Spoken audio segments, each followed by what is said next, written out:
Welcome to this candid conversation exclusively on iDreams. Shravana మాసం లక్ష్మీదేవికి చాలా మంది పూజలు చేస్తున్నారు, కానీ నిజానికి లక్ష్మీదేవి అంటే ఐశ్వర్యాన్ని హ్యాండిల్ చేయడం ఒక పెద్ద కళ, ఒక సైన్స్ కూడా.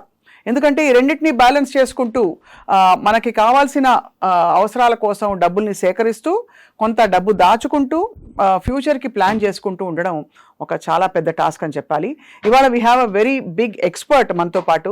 Ram Prasad garu is a personal finance consultant అని చెప్పాలి, ఇన్వెస్ట్మెంట్ ప్లానర్ అని చెప్పాలి.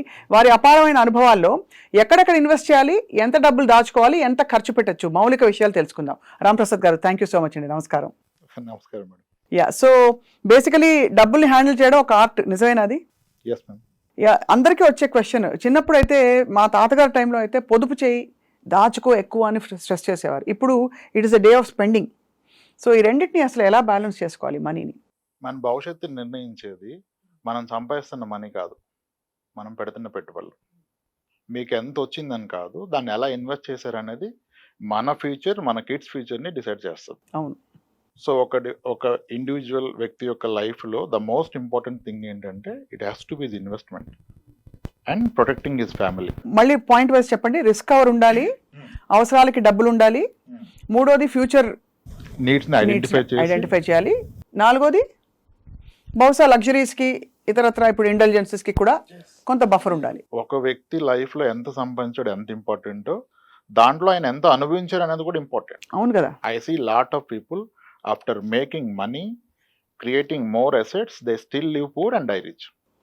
అంతే. That's the biggest disease today. Disease కదా అది యాక్చువల్లీ. అదే నిజం. ఎంత ఎక్స్పెన్సెస్ తగ్గించండి అనేది తప్పు. ఖర్చు పెట్టుకోండి, భవిష్యత్తు కూడా దాచుకోండి. అవును. ఖర్చు పెట్టడం మానేసి భవిష్యత్తు గురించి దాస్తే భవిష్యత్తులో ఇద్దరు ఉండకపోవచ్చు. కరెక్ట్. అంతే కదా. You need to have a decent life style, quality life style, travel, clothing, food, vacations, everything is needed in life. It's not just saving money. Ram Prasad గారు, చాలా మందికి డౌట్లు ఉంటాయి, అంటే how to make this wise decisions అని చెప్పి. So కొన్ని నేను అందరి తరఫున కొన్ని క్వశ్చన్స్ అడగబోతున్నాను మిమ్మల్ని. ఫస్ట్ ఆఫ్ ఆల్, ఒక వ్యక్తి, ఒక వర్కింగ్ ఎంప్లాయీ ఇంటికి వచ్చే ఇన్కమ్ని ఎలా ప్లాన్ చేసుకోవాలి, ఏ రేషియోలో సేవ్ చేయాలి, ఎంత ఖర్చు పెట్టాలి? There is a private sector employee who is making 80,000 per month. He is just 32 years, having one kid, no dependents. His parents are well off. Both are pensioners. They can't even spend their pension. They are also giving him some money. అవును. ఇంకా అతని story వేరు. If there is a person who has a dependent parents ఆరోగ్యంగా లేరు, siblings లో కూడా కొంత settle అవ్వలేదు, ఇంకా డిపెండ్ అయి ఉన్నారు, అప్పుడు ఆయన స్టోరీ వేరు. ఇంకా సేవింగ్ ఎక్కడ? ఆ 80,000 బాధ్యతలుగా సరిపో. అవును. అప్పుడు ఆయన ఫోకస్ చేస్తుంది ఇన్కమ్ పెంచుకోవటం మీద, సేవింగ్స్ మీద కాదు. మొదటి వ్యక్తి ఆయన విహారయాత్రలు కూడా ప్లాన్ చేసుకోవచ్చు. కాబట్టి పరిస్థితిని బట్టి స్టాండర్డ్ ఉండదు. నాకు ఎక్కడ నచ్చదంటే, చాలా మంది ఇప్పుడు చాలా స్టాండర్డ్ ఫార్ములా ఏంటంటే, మీ ఏజ్ ఎంత ఉంటే అంత డెట్ లో పెట్టండి, 100 minus me age has to be equity. అంటే ఎక్స్ప్లెయిన్ చేయండి ఒకసారి. చాలా చూసే వాళ్ళకి డెట్ ఈక్విటీ అనే టెక్నికల్ పదాలు. రిస్క్ లేకుండా గవర్నమెంట్ బాండ్స్ కానీ, బ్యాంక్ ఫిక్స్డ్ డిపాజిట్స్ కానీ డెట్ కింద కన్సిడర్ చేస్తాము. ఈక్విటీ మార్కెట్స్ లో నేనైతే మ్యూచువల్ ఫండ్స్ వరకు ఆగిపోతాను, స్టాక్స్ వరకు వెళ్ళే ధైర్యం చేయను. వాటిలో పెడితే దాన్ని ఈక్విటీ మ్యూచువల్ ఫండ్స్ అంటాం. ఇప్పుడు 30 ఏళ్ళ వయసు ఉంటే మీరు 30% మాత్రం డెట్లో పెట్టుకొని ఫిక్స్డ్ ఇన్కమ్ ప్రొడక్ట్స్లో, మిగిలిన రిస్క్ ఉన్నా సరే డబ్బులు ఎక్కువ వస్తాయనే దాంట్లో పెట్టుకోమని చెప్తారు. నేను అంటాను, మీకు వస్తున్న ఇన్కంలో కాదు ఈ ప్రపోర్షన్, మీ ఓవరాల్ నెట్వర్క్లో ఈ ప్రపోర్షన్ చూసుకోవాలి. మీకున్న నికర ఆస్తిలో ఇది వాడండి, కానీ అది ఎవరు వాడలేరు. ఎందుకంటే ఈ నాలెడ్జ్ వచ్చి 40 ఇయర్స్ 36 ఇయర్స్ వచ్చి, 2 కిడ్స్ వచ్చి, నేను ప్రైవేట్ సెక్టర్ ఎంప్లాయీ, నా జాబ్ ఆగిపోతుంది, తర్వాత కావాలి అని ఇన్వెస్ట్మెంట్ థాట్ వచ్చే టైంకి ఇతను ఆల్రెడీ కొన్ని చేసి ఉంటాడు, పేరెంట్స్ నుంచి కొన్ని ఆస్తులు వచ్చి ఉంటాయి. ఇప్పుడు అవన్నీ కలిపి 4 కోట్లు ఉందనుకోండి. Let say someone is lucky enough, వాళ్ళ పేరెంట్స్ ఇచ్చారు, ఊర్లో ఒక పొలం ఇచ్చారు, ఇక్కడ 2 స్థలాలు కొన్నాడు, ఒక అపార్ట్మెంట్ కొన్నాడు, 4 కోట్లు ఉంది. ఇప్పుడు ఇతని జీతం 1 lakh ఉంది, ఇతని ఏజ్ 40. ఇప్పుడు ఇతను ఆ రూల్ ప్రకారం 40% డెట్లో పెట్టి 60% ఈక్విటీలో పెడితే, అతను అసలు పెడుతున్న అమౌంట్ లో కదా, మళ్ళీ ఇది అతను మొత్తం జీవితంలో కాదు కదా. అవును. అప్పుడు అసలు ఎన్నాళ్ళు పోతే ఏం సాధిస్తాడు ఈక్విటీలో? అవును. ఇప్పుడు పెడుతున్న 20,000లో మళ్ళీ 40% డెట్లో పెట్టి 12,000 ఈక్విటీలో పెడితే 10 ఏళ్ల పాటు పెట్టినా ఆయన పెట్టింది ఎంత, వచ్చేది ఎంత, ఆ రోజుకి మన అసెట్స్ మళ్ళీ పెరుగుతాయి. అప్పుడు ఓవరాల్ ఆయనకున్న ఆస్తుల్లో చూస్తే మళ్ళీ ఈక్విటీ కాంపోనెంట్ 5% కూడా ఉండదు. కరెక్ట్. సో ఇది మీరు పెడుతున్న అమౌంట్లో కాదు, మీకున్న నికర ఆస్తికి ఈ రూల్ అప్లై చేస్తే మేబీ మీరు సేఫర్ సైడ్ ఉంటారు. నికర ఆస్తి నెట్వర్త్ ని ఒక వ్యక్తికి ఎలా క్యాల్కులేట్ చేయాలి? ఆస్తులు మైనస్ అప్పులు, అంతే.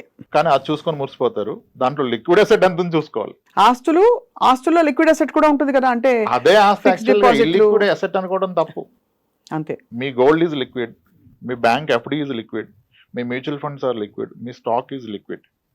మీకున్న స్థలాలు పొలాలు లిక్విడ్ కాదు, ఇల్లిక్విడ్. ఇప్పుడు ఒకసారి మీరు అన్నట్టు వాళ్ళ పరిస్థితిని బట్టి వాళ్ళు ఎంత ఇన్వెస్ట్ చేయాలి, ఎంత సేవ్ చేయాలి అని అంటున్నారు కదా. ఉదాహరణకి కొండ గుర్తులు కొన్ని ఉంటాయి. నా జీతంలో ఎంత భాగం నేను ఈఎంఐలు పెట్టుకోవచ్చు, ఎంత భాగం నా జీతంలో నేను హౌస్ రెంట్ కట్టచ్చు, ఒకవేళ ఈఎంఐ లేదు బట్ హౌస్ రెంట్ ఉంది. What is the reasonable percentage అంటే ఏం చెప్తారు సార్? అదే మేడం, ఫస్ట్ నేను స్టార్ట్ చేసిన కన్వర్జేషన్. ఇప్పుడు 8 కోట్లు ఆస్తున్న వ్యక్తి అతని జీతంలో 50% రెంట్ కడితే కూడా తప్పలేదు. ఎందుకంటే ఆయన ఫ్యామిలీ ఏమి ఈయన జీతం మీద డిపెండెంట్ లేదు. ఆయనకున్న అసెట్స్ విల్ టేక్ కేర్ కదా, అవి చూసుకుంటాయి కదా, అప్పుడు ఎంతకైనా వెళ్ళిపోవచ్చు. నీకు ఏ ఆస్తి లేనప్పుడు ఇదే ఆధారమైనప్పుడు ఎంత తక్కువ పెడితే అంత మంచిది. ఓహో.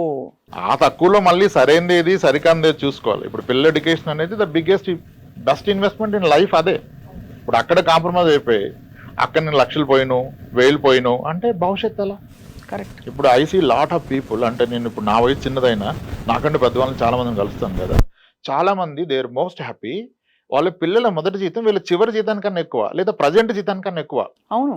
అది అలా పాసిబుల్, అలా సాధించగల చాలా మంది ఆస్తులు ఏం కూడబెట్ల. అవును. పిల్లల్ని ఆస్తులుగా ఫీల్ అయ్యారు, వాళ్ళతో ఎక్కువ టైం స్పెండ్ చేశారు. మనీ ఒక్కటే కాదు, టైం కూడా స్పెండ్ చేయాలి కదా. వాళ్ళు ఆ టైం స్పెండ్ చేశారు, వీళ్ళ కష్టాలు చెప్పారు, వీళ్ళ ఆస్పిరేషన్ వాళ్ళకి చెప్పారు. అమ్మ నువ్వు డాక్టర్ అయితే ఇంకో మన కుటుంబంలో తరహాల్లో నువ్వు ఫస్ట్ డాక్టర్ అవుతావురా, అందరూ నా గురించి చెప్తాను, నేను గర్వంగా తిరుగుతాను. ఒక తను చెప్తే కూతురు అవుతుంది. డబ్బులు ఒకటే ఇచ్చేస్తే అవుతుందా? ఆ టైం అండ్ మనీ పెట్టిన వాళ్ళు వేరేది పెట్టలేదు. రైట్. సో కాబట్టి స్టాండర్డైజేషన్ లేదు ఎంత పెట్టాలని. ఆయనకు తెలుసు. ఇంకా నాకు వచ్చే జీతంలో ఇల్లు కొనలేను అనుకున్న వ్యక్తి పూర్తి జీతాన్ని పిల్లల మీద పెడితే ఆ పిల్లలు ఈరోజు ఆయనకు అద్భుతమైన ఇల్లు కొనిచ్చారు. అవును. ఎంతో మందిని ఫోర్స్డ్ విఆర్ఎస్ తీపించారు. అంటే రిటర్న్ వచ్చే ఇన్వెస్ట్మెంట్ మీద పెట్టాలి. పిల్లలు అన్నిటికంటే పెద్ద ఆపర్చునిటీ మీకు ఇన్వెస్ట్మెంట్ పరంగా, కానీ అక్కడ టైం కూడా పెట్టాలి. ఒట్టి మనీ పెడితే అవ్వకపోవచ్చు. అవును, కరెక్టే. కరెక్ట్. మీరు టైం స్పెండ్ చేయకపోతే వాళ్ళు మీ దారిలోకి రారు. రాంప్రసాద్ గారు, గోల్డ్ ఒక చాలా ఫేవరెట్ ఇన్వెస్ట్మెంట్ మహిళలకి. మీరు రికమెండ్ చేస్తారు అసలు గోల్డ్ డబ్బులు పెట్టడం అనేది? గోల్డ్ యాజ్ అన్ ఆర్నమెంట్ నేను స్ట్రాంగ్ గా రికమెండ్ చేస్తాను. చేస్తారు as an ornament, not as a pure gold. Biscuit కొంటాను అది అంటే వద్దంటాను. ఎందుకంటే ఇప్పుడు ఒక కాయిన్ కొన్నాను నేను, ఆ కాయిన్ అయితే హోల్డ్ చేసి మా వైఫ్ కిడ్స్ చేసుకోలేరు. అది అలా ఉంటది. సో దానివల్ల ప్లెజర్, ఆనందం ఉండదు. ఇంటాంజిబుల్ బెనిఫిట్స్ ఏమీ లేవు. ఏముండదు. Only growth. గోల్డ్ ప్రైస్ పెరిగితే పెరిగింది అంటారు అంతే. అదే నేను ఆర్నమెంట్ కొంటే గోల్డ్ ప్రైస్ పెరుగుతుంది, మీరు అన్న ప్లెజర్ వస్తుంది. కానీ ఆర్నమెంట్ గోల్డ్ ఎక్స్చేంజ్ అయినప్పుడల్లా మనకి వేస్టేజ్ పోతుంది. మీరు పొందిన ఆనందంతో ఆ వేస్టేజ్ ఎంత? అంతే అంటారు. నీ కూతురు వేసుకుని తిరిగినప్పుడు 15% నీ కూతురు ఆనందానికన్నా ఎక్కువ అనుకుంటే దట్స్ రైట్. మీ అప్రోచ్ చాలా రియలిస్టిక్ గా ఉంది సార్. బికాస్ మామూలుగా ఆనందానికి ఎవరు వెలకట్టరు, డబుల్ డబుల్ డబుల్ డబుల్ అని చూస్తారు. కానీ ఆనందం అనేది ఒక ఇంటాంజిబుల్ అసెట్టే కదా. అదేమంటే నేను రెగ్యులర్ అమ్మాయి ఉంటే రెగ్యులర్ గా పుట్టినప్పటి నుంచి కొనుక్కో గోల్డ్ అని చెప్తాను. అంటే ఎలాగా ఒక అకేషన్స్ వచ్చినప్పుడల్లా గోల్డ్ కొట్టు పెట్టాలి పిల్లకి. అకేషన్ కి వచ్చినా, వేరే ఏమన్నా గిఫ్ట్స్ ఆమెకు వచ్చినా, గ్రాండ్ పేరెంట్స్ ఏదైనా ఇచ్చినా పెట్టుకోండి. అసలు గోల్డ్ స్కీమ్ కట్టమని చెప్పేస్తాను నేను. Gold scheme. ఎందుకంటే మీరు అన్నారు కదా మీకు వేస్టేజ్ మేకింగ్ పోద్దని, గోల్డ్ స్కీమ్లు అవి లేకుండా ఇస్తున్నారుగా. అవును. అప్పుడు అంటారు వాడు ఎత్తేస్తే ఏంటి, ఎత్తేసాడు అనుకోండి, మీరు కట్టేది ఎంత గోల్డ్ స్కీమ్ లో? మీ జీతంలో 10%. అంటే ఒక 1 year లో కట్టేది 1 నెల జీతం. వాడు ఎత్తేసి 1 నెల జీతం పోతే జీవితం కోల్పోతారా? అంతే కదా. సో రిస్క్, ఎంత రిస్క్ తీసుకున్నాను అంతే. అది ఒక 10% వరకు ఓకే అంటారు హ్యాపీగా. మేడం నేను స్ట్రాంగ్ గా బిలీవ్ అయ్యేది ఏంటంటే, చాలా మంది నా క్లయింట్స్ కి 1 kilo గోల్డ్ ఉంది. 1 కిలోనా? 1 kilo. బట్ బాబోయ్ 1 కిలోనా? అమ్మాయి వాళ్ళు పెట్టుకున్నారు, 2 అమ్మాయిలు ఉంటే ఏమొస్తుంది మీకు? 50 తులాల్లో కంప్లీట్ సెట్ వస్తుంది అంతే కదా. అంతే. పెట్టుకున్నారు, అవకాశం ఉన్న వాళ్ళు పెట్టుకున్నారు. 1 kilo గోల్డ్ ఇంట్లో ఉంటే అతని ఇంటి గుట్టు ఎప్పటికీ రట్టవదు. ఏ అవసరానికైనా 10-20 లక్షలు, మీ 1 kilo గోల్డ్ మీద 40 లక్షలు లోన్ వచ్చేది, అట్లీస్ట్ 30 లక్షలు 20 లక్షలు లోన్ వస్తుంది కదా. అవును. మీరు ఇంట్లో పెట్టుకుంటే అంత గోల్డ్ని బ్యాంక్ లాకర్లో పెడతారు. మీకు అవసరమైన వాడికి ఆ లాకర్ నుంచి వాళ్ళ లాకర్లోకి మారుస్తాడు. You will get a loan at ఎంత లో rate of interest. Agriculture loans అయితేనేమో ఆ ఫార్మింగ్ ఉంటే వాళ్ళకి దాన్ని బేస్ చేసుకుని 7% ఇస్తారు, మనకి 8% ఇస్తారు. అంత తక్కువకి ఇంకెక్కడ అప్పు పుట్టదు. అండ్ మీరు ఎవరికి చెప్పట్లే మీరు అవసరంలో ఉన్నారు, మీకు డబ్బు అవసరం అని.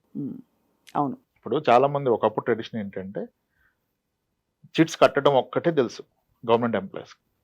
ఆ మెచ్యూరిటీని కాలేజ్ ఫీజు కడతారు. ఒకసారి ఆ చిట్ లేట్ అవుతుంది, 2 months లేట్ అవుతుంది, అతను వేరే వాళ్ళు ఉన్నారు చిట్టిలో పాటలో రాలేదంటాడు. అప్పుడు బంగారం ఉంటే ఈ ఒక్క నెలకి బంగారం పడి తెచ్చుకుంటాడు, చిట్టి వచ్చాక తీర్పించుకుంటాడు. ఎందుకంటే గోల్డ్ లోన్కి మీకు ప్రీ క్లోజింగ్ ఛార్జ్ ఉండదు, పెనాల్టీ ఉండదు, అవును. డైలీ ఇంట్రెస్ట్ పడుతుంది. 15 రోజుల తర్వాత తీసుకుంటే 15 రోజులకే పే చేస్తారు. ఎంత ఆనందాన్ని ఇస్తుంది అంటే, ప్రశాంతమైన నిద్రపోవాలంటే కేజీ గోల్డ్ ఉండాలంట. 1 kilo గోల్డ్ ఒక గొప్ప టార్గెట్ చాలా మందికి. అవుతుంది, స్లోలీ చేసుకుంటే వెళ్తే అయిపోతుంది. అవును. మంత్లీ 3 months నాకు 1 gram కొనండి, డబ్బు ఉన్నప్పుడు కాస్త ఎక్కువ కొనుక్కొని అయిపోతుంది. Very possible. దట్స్ వెరీ చాలా హాయిగా చేర్చుకుంటూ పోవచ్చు అలా. నిజమైన real estate gold, real estate is fake. అంతేనా? ఇది చాలా పెద్ద రెవల్యూషన్. 30 లక్షల స్థలం ఉంది, మీ అవసరానికి డబ్బులు వస్తాయా? అమ్ముడు పోద్దా? ఎవరు కొంటారు? ఎంతమందికి చెప్తారు? ఎక్కడి నుంచో నమ్ముతారు మీరు? మీ బంగారం ఎవరికైనా చెప్పాలా? అదే కదా, ఫంక్షన్ ఉంటే తెచ్చుకోవచ్చు, లేదంటే పెట్టుకోవచ్చు. చాలా మంది అసలు ఇవాళ రేపు గోల్డ్ని లోన్లోనే పెడుతున్నారు.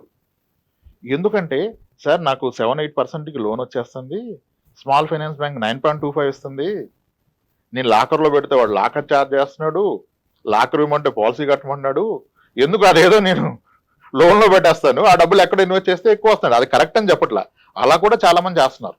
నిజమే కదా, అది దాచుకోవడానికి లాకర్ తీసుకుని డబ్బులు కట్టడం బదులు ఇంకో చోట పెడితే బహుశా దానికన్నా ఒక 1% ఎక్కువ వస్తుంది కదా నాకు. అది ఆర్నమెంట్తోనే అవుతుంది, ప్యూర్ గోల్డ్ ఇదంతా చేసుకోరు, ప్రెడ్జింగ్ కూడా కష్టం. అవును. సో కాబట్టి ఆర్నమెంట్కి ఎప్పుడు ఎగ్నెస్ట్ కాదు. ఆ వేస్టేజ్ అండ్ మేకింగ్ ఛార్జ్ అనేది ఒకటి ఉంది కదా, మీరు ఒక స్కీమ్ ద్వారా కొంటే అది లేకుండా ఇస్తున్నాడు, అప్పుడు అది లేనట్టే కదా. ఇంచుమించు అంతే కదా. స్కీమ్ ద్వారా కొన్నప్పుడు మీ ఇంట్లో మీ వైఫ్ చాలా హ్యాపీగా ఉంటుంది, she will wait for 11 months. అదే కదా, అలా కూడా మీ పిల్లల బర్త్డే కొనుక్కోండి, 11 months ముందు స్టార్ట్ చేసి హ్యాపీ కదా. చాలా గొప్ప ఆలోచన ఇది. చాలా యూస్ఫుల్ టిప్స్ తోటి చాలా మంది చేస్తున్న పొరపాట్ల మీద దృష్టి పెడుతూ మీరు చెప్పిన ఇన్ఫర్మేషన్ చాలా బాగా ఉపయోగపడుతుందండి రాంప్రసాద్ గారు. Thank you so much. నమస్కారం. థ్యాంక్స్.